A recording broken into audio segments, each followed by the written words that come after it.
Dans le dernier numéro de Closer, Paul Elrarat, ancien champion des 12 coups de midi, a révélé avoir beaucoup de mal à gérer ses émotions en raison du syndrome d'Asperger.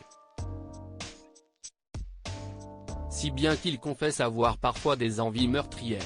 Il arrive que des candidats de jeux télévisés entrent dans le cœur des Français pour ne plus jamais en sortir. Si est-il le cas de Paul Elrarat, révélé en avril 2019 par le jeu Les 12 coups de midi. Dès sa première intervention dans l'émission de Jean-Luc Reichmann, celui qui est atteint du syndrome d'Asperger avait séduit le public, qui l'a tenu en haleine pendant 153 épisodes, jusqu'à son élimination, le 10 septembre-octobre 2019. Ce qui a fait son succès, c'est son incroyable culture générale, qui lui a permis de moucher à plusieurs reprises la production. Les téléspectateurs étaient aussi attachés à sa complicité avec l'animateur, avec qui il a réalisé de nombreuses couvertures de magazines.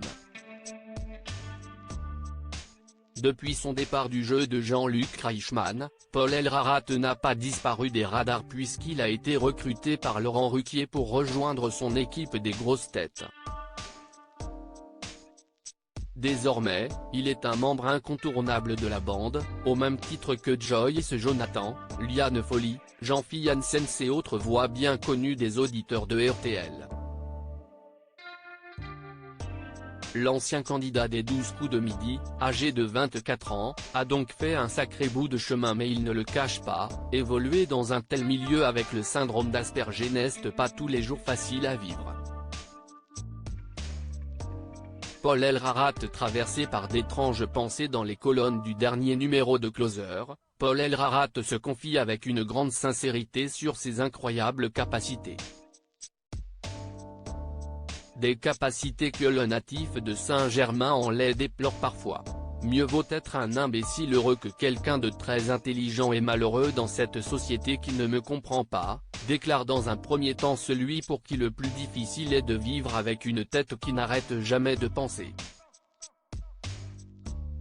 Torturé, l'ancien protégé de Jean-Luc Reichmann révèle avoir des pensées morbides, il reconnaît avoir des envies de violence psychique et physique ainsi que des envies de meurtre envers les personnes qui sont responsables de près ou de loin de ses malheurs.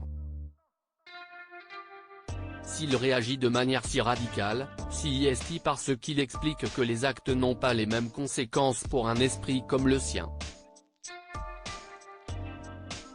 Pour certains, c'est juste une broutille alors que moi, je morfle terriblement, confie-t-il. À tel point qu'en février 2022, à bout, il a été interné dans une clinique psychiatrique pour éviter tout débordement et qu'un drame ne survienne. Des confidences glaçantes de la part de Paul Elrarat, qui précise n'être jamais passé à l'acte et n'avoir jamais rien fait de criminel ou d'illégal. En premier lieu, si je dois faire du mal à quelqu'un, ce serait à moi avant les autres, assure-t-il. Espérons surtout ne pas en arriver là.